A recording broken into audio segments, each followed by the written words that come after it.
윤석열 대통령 당선인의 집무실 용산 이전을 뒷받침할 예비비 360억 원이 오늘 국무회에서 의결됐습니다. 당선인 측의 요청한 금액에는 못 미치는데 그래도 극한으로 치닫던 신구 권력의 대립은 일단 한 고비를 넘겼죠. 문정부의 어정쩡한 지원 무엇이 빠졌는지 한번 짚어보겠습니다. 장성호 건국대 미래지식교육원장님 나오셨습니다. 어서 오십시오. 네, 안녕하세요. 자, 말도 많았던 용산 이전 예비비 360억 원 의결됐어요. 전체 요구했던 것보다는 좀 줄었는데 이 360억 원에는 어떤 게 지금 포함이 된 겁니까? 뭐 국민들 입장에서는 신구 권력의 충돌이다 해서 상당히 관심이 많았고 네. 과연 이것이 제대로 될 것인가. 예. 그러나 지금 뭐 윤석열 대통령 당선인께서는 뭐 통일동에서 근무하겠다. 그러니까요. 벙커도 없어도 된다. 이런 식으로 강력하게 나오기 때문에 아마 무력 시위라고 할까요? 하여튼 네. 강력한 그런 의지로 인해서 문재인 대통령이 청와대 지난번에 회동도 하고 네. 애초에 이것이 3월 20일 날 이전 계획을 뭐 발표했지 않았습니까? 그렇습니다. 당선인이 직접 발표해서 네, 맞아요. 이것은 뭐 공정 정의 실현 차원이고 대선 공약 1호이기 때문에 정치 개혁이다. 네. 이런 식으로 해서 청와대는 절대로 들어가지 않겠다는 의지를 네. 확고하게 표현을 했고 네. 그때 당시 496억을 애초에 이제 발표를 했었습니다. 그렇죠. 그때 당시에는 뭐 여러 가지 국방부 합참 건물 이전 네. 이것이 118억이었고 예. 그리고 국방부 청사 리모델링 252억 그리고 경호처 이사 비용 100억 예. 한남로 공간 리모델링 20억 해서 496억이었는데 예. 오늘 국무회의에서 임시국무회의죠. 예. 국무회의가 아니고 사실 문재인 대통령도 임시국무회의를 한다는 것 자체가 네. 상당히 어떻게 보면은 이것이 성의를 보여준다. 나름 성의를 그런 표시한 나름 건가요? 서비스 차원에서 네. 한다는 그런 따로 잡기 때문에 사실은 어제 해도 됐지 않았습니까? 그러니까요. 이런 하루 전에. 하루 네. 전에 해도 될 텐데 그래서 130억 정도를 삭감을 해서 예. 총 360억 정도로 해서 물론 애초에 대통령은 시간도 촉박하고 예. 그리고 가급적이면 청와대 와서 좀 근무 좀 하세요. 이런 취지 아니었습니까? 안보 문제가 워낙 심각하니까. 안보 문제, 예. 안보 리스크, 안보 예, 공백 예. 이게 심각하기 때문에 뭐 그럼에도 불구하고 지금 예. 당선인께서는 반드시 옮겨야 되겠다 그러니까요. 해서 예. 그러면 이것을 면밀히 검토를 우리가 해보겠다. 그래서 면밀히 검토해서 지금 360억으로 임시 국무회의를 통해서 했는데 예, 360억 원에 이제 뭐가 들어간 거예요? 이제 그럼? 국방부 이전 비용이 118억이고요. 국방부에서 합참 건물로 건물로 이전하는 거. 이전하는 등등 비용이? 해서 예. 이사 비용하고 여러 가지가 있지 않습니까? 여기에는 네. 뭐 정보통신 구축비도 있고 최소한 시설 보수비. 네. 그래서 이사비가 한 30억 정도 들어간다고 보고 이사비. 그리고 네. 정보통신 구축비가 55억. 예. 그리고 최소한 시설 보수비가 33억에서 118억 정도가 이제 들어간다고 봅니다. 국방부 이전 비용이 118억. 네. 네. 그리고 위기관리센터하고 경호종합상황실 등 시설 구축이 116억인데 예. 여기에서 지금 청와대 애초에 얘기했던 청와대 네. 그 리모델링비라든가 이런 것들이 사실은 청와대가 아니고 대통령 관저 예. 이런 리모델링비라든가 이런 것들이 상당히 지금 빠져 있습니다. 이런 것들은 일단은 국방부 직원들이 거기에서 빼야 되지 않습니까? 네, 나와야 되니까. 국방부 청사에 지금 국방부 내 16개 부대가 있는데 예. 인원면도 6,500명입니다. 아. 그럼 6,500명이 지금 당장 옮길 수도 없는 것이 네. 12일부터 15일까지는 한미 위기관리 참모 훈련이라는 것이 있고요. 예. 그리고 18일부터 28일까지는 연합주의소 훈련이 있습니다. 한미 연합주의소 훈련. 그래서 대통령께서는 예. 이 부분이 있기 때문에 이 부분을 건드리면 안 된다 해서 이 부분을 지원을 하지 않은 것 같습니다. 어떤 명분이 예. 있어야 되니까. 아. 이렇게 해서 안보 리스크, 안보 공백 때문에 상당히 위험하다고 했는데 이걸까지 다 해줘버리면 문재인 대통령도 사실은 면이 서지 않지 않습니까? 그래서 적당히 해서 이 부분은 나중에 이 훈련이 끝난 다음에 하는데 사실은 6,500명이 이사를 하는 데는 예. 그냥 우리가 가정집을 이사한다 해도 상당히 시간이 많이 그렇죠. 걸립니다. 예. 그러나 여기에는 군의 여러 가지 전략 자산이라든가 군의 지휘 통신 체계라든가 그리고 여러 가지 시스템을 옮겨야 되는데 그 옮기는데 시간이 한 달 정도 이상 예. 잡아야 된다고 봅니다. 아. 그러면 연합지휘소훈련이 4월 28일 날 28일 날 끝나고 총체적으로 이사하는데 한 달 더 필요하면 이사만 한 달인데요. 예. 한 달인데 거기 또 들어가서 시설 구축하고 하는데 시간이 훨씬 많이 걸리기 때문에 예. 실질적인 5월 10일 용산 대통령시대는 일단은 물 건너갔고 아. 그렇기 때문에 이 취임식은 진행이 되지만 예. 이런 시설 구축이라는 것은 일단은 임기가 되고 몇 개월이 걸릴지 모르겠다. 아, 그래요? 그래서 상당히 지금 이제 어려운 게 또 4월 태양절, 북한의 태양절 같은 경우는 역대 새로운 정부가 출범도 했고 예. 지금 상당히 북한의 김여정이 상당히 압박의 그런 담화문을 계속 발표하고 있지 뭐 않습니까? 핵실험 위협까지 하고 있는 판이니까. 예, 이제 예. 그런 것들이 지금 우크라이나 사태도 있고 국제 정세도 있고 미국과의 관계도 있고 예. 그리고 한국에서의 그 윤석열 당선인이 대선 기간 동안 상당히 대북 강경 발언도 했고 예. 그리고 최근에는 국방장관이 강경 발언도 했고 이런 것들이 지금 포괄적으로 잡혀서 4월 달에 적당한 시점에 도발을 하면 ICBM이나 예.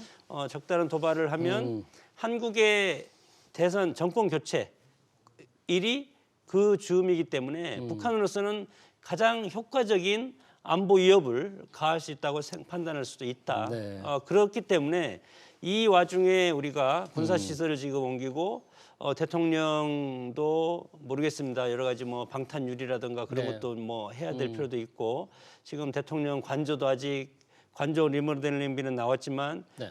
이것이 또 시간도 걸리지 않습니까? 이런 뭐 25억 배정이 됐는데 네. 관저라면 현재 육군 참모총장이 한남동에서 쓰고 있는 예. 그 청사 그 관저를 관저를 쓰게 되는데 리모델링을 해야 되니까. 리모델링도 해야 되고 그리고 관저에서 국방부 청사까지 3.5km라고 하고 예. 그리고 만약에 그 관저도 그때까지 안 되면 서초동 자택에서 네. 11km 정도를 또 용산 집무실까지 또 이동을 해야 되는 여러 가지 상당히 안보 정권 교체기고 두 번째는 북한의 대남 위협 강도가 상당히 거세지고 있고 네. 그리고 국제 정세가 상당히 지금 뭐 러시아의 우크라이나 침공으로 상당히 안보적인 리스크가 상당히 커지는 시점 아니겠습니까? 예. 이런 상황에서 상당히 어려운 면이 많고 어떻게 보면은 국민들이 안보적인 측면에서 상당히 불안감을 느낄 수도 있겠다. 예. 그렇게 생각이 듭니다. 예, 그렇게 해서 일단 안보에 굉장히 중요한 이 연합지휘 훈련을 지휘하는 지휘부들의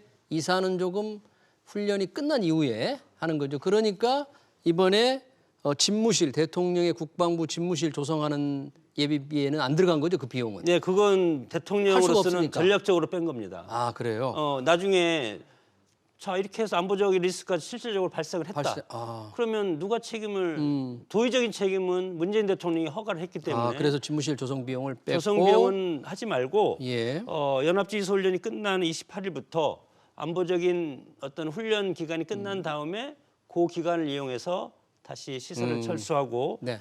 이렇게 이제 하라고 하는데 네. 또 추가적으로 국방부에서 합참으로 옮기고 네. 또 합참에서 또 뭐 근무지원단으로 옮기고 또 수방사로 옮기고 네. 이런 절차가 또 쭉 이어지지 않습니까? 네, 왜냐하면 합참이 남태령의 수방사로 옮기는 문제. 네네. 네.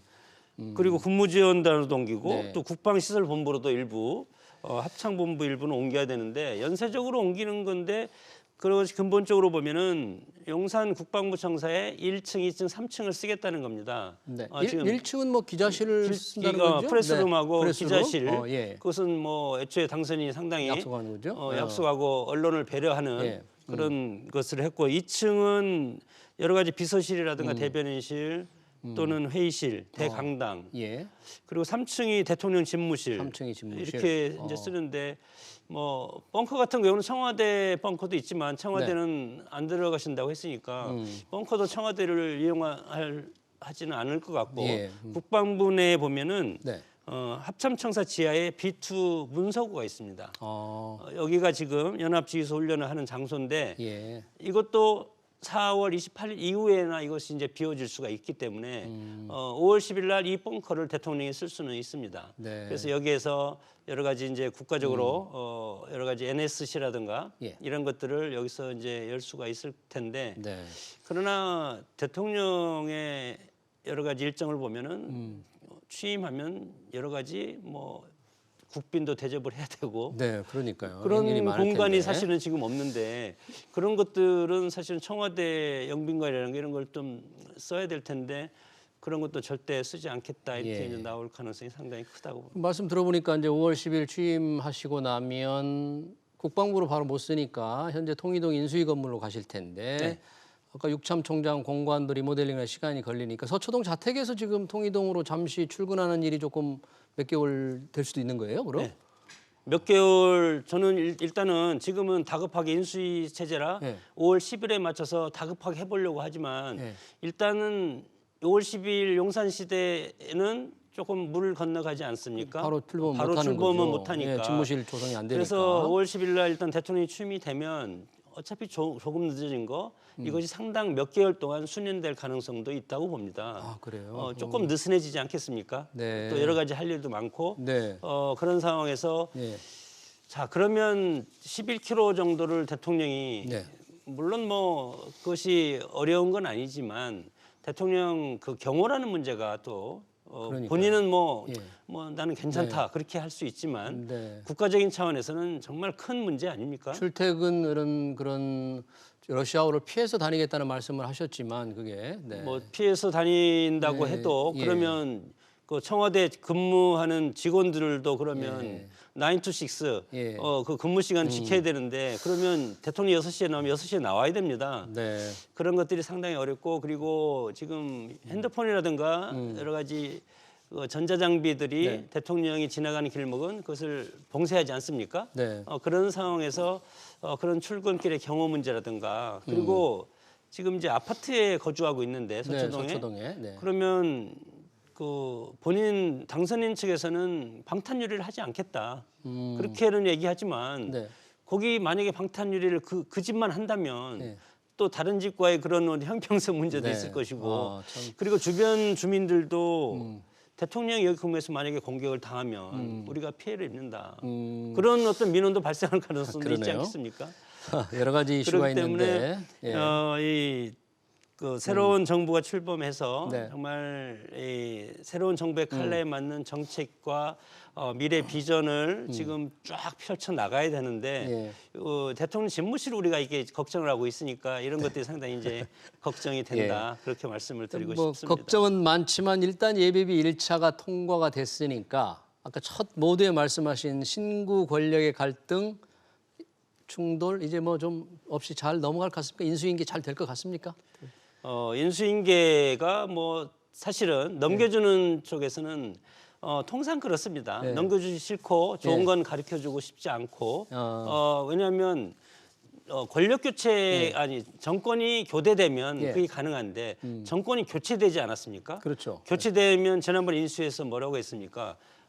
지금까지 있던 여러 가지 공문서 같은 걸 일체 폐기하지 말라.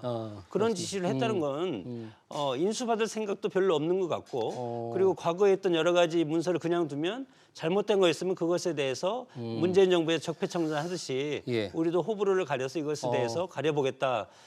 그런 뜻이 개혁적인 어떤 측면도 있는데 사실은 신구 권력의 갈등은 전임 대통령과 후임 대통령은 권력적으로는 게임이 안 됩니다. 그렇지만 결국은 갈등이, 권력은 네. 있지만 그러나 지금부터 갈등은 국회에서 벌어질 것이다. 국회에서. 그래서 국회에서 신구를 대리해서 민주당이 지금 거대 야당이 되지 않습니까? 네. 이런 상황에서 앞으로는 국회에서 신구 권력 갈등이 지속될 가능성이 상당히 크다고 봅니다. 국회에서 신구 권력 갈등이 지속될 것 같다. 네, 대통령 집무실 용산 이전과 관련된 예비비 처리 얘기 잘 들었습니다. 지금까지 장성호 건국대 미래지식교육원장이었습니다. 오늘 고맙습니다. 네.